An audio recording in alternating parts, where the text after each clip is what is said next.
జరగబోవు ఎన్నికల్లో Ongole YCP MP అభ్యర్థిగా చెవిరెడ్డి భాస్కర్ రెడ్డి బుధవారం దర్శిలోని వైసీపీ అభ్యర్థి బూచపల్లి శివప్రసాద్ రెడ్డి కార్యాలయాన్ని చెవిరెడ్డి భాస్కర్ రెడ్డి ప్రారంభించారు. ఈ సందర్భంగా ఆయన మాట్లాడుతూ ప్రకాశం జిల్లాలోని 7 అసెంబ్లీ నియోజకవర్గాన్ని గెలిపిస్తానని ఆయన తెలియజేశారు.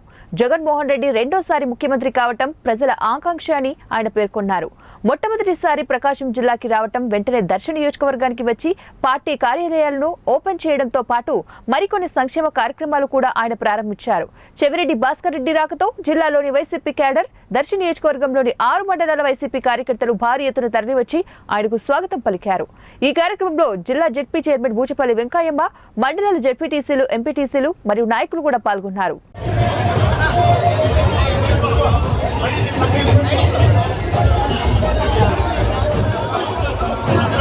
జరగాలి